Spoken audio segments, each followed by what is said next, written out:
Minnesota has signed Cordrea Tankersley to the practice squad. So, what is he? He's a corner, but he's a very long, bigger corner. He's 6'1", 199, 32 and 1/4 inch arm length, has 4.4 speed, a 4.32 20-yard shuttle, a 7 flat 3 cone though, 29.5 inch vert, 10-foot 1 broad jump, and 13 bench.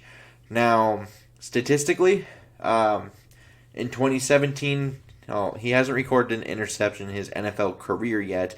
In 17, he had 7 pass deflections and 31 total tackles, 1 tackles for loss, had started 11 games and played in 11 games.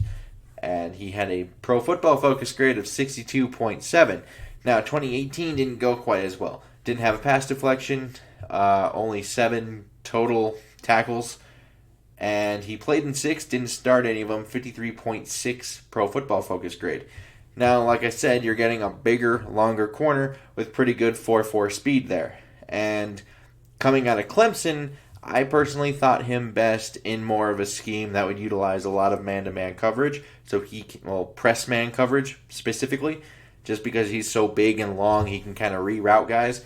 And I also thought he was pretty decent in the cover 2. So I was thinking heavy dose of those 2 things would be ideal for this guy.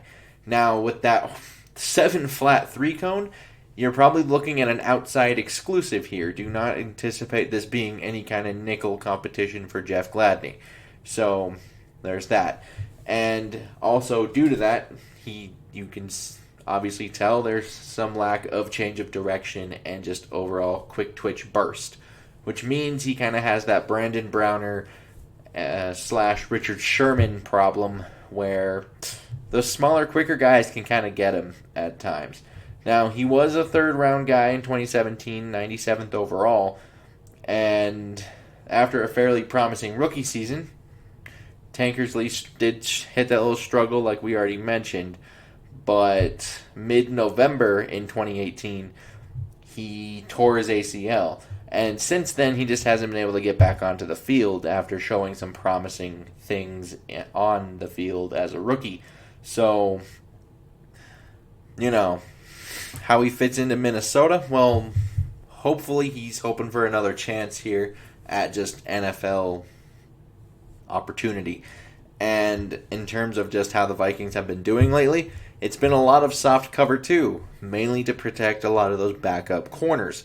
So, and typically, what do we like to see Zim get? Bigger, longer, press man corners. So, Tankersley is potentially a pretty good blend here for the Vikings if he can come back to anything close to his 2017 form. And it probably isn't too far-fetched. We see him relatively soon just because of how injured they are at the corner position. Now, because you do have Mike Hughes on IR currently with the neck injury. Dantzler's probably still in question because he was on a stretcher. And then you have Holton Hill, who is exempt currently because of COVID-related issues. Now, Durante Jones is currently Minnesota's defensive backs coach. Something to note with him, he was the assistant defensive back coach with the Miami Dolphins back in 2017 and 18 when Cordrea Tankersley had his promising start. So, connections and such. And don't be surprised if, actually, maybe do, but something to maybe keep an eye on just in terms of if you want to think about it. I believe Rashad Jones is still available. He was a Pro Bowl, All-Pro kind of guy in 2017. So if injuries keep happening at safety, that might be another thought that could pop into their minds just as a veteran option. But, yeah, I'd like to know your guys' comments down below. Thoughts, opinions, all the good stuff. Like and subscribing, super helpful. And until next time, I bid y'all adieu.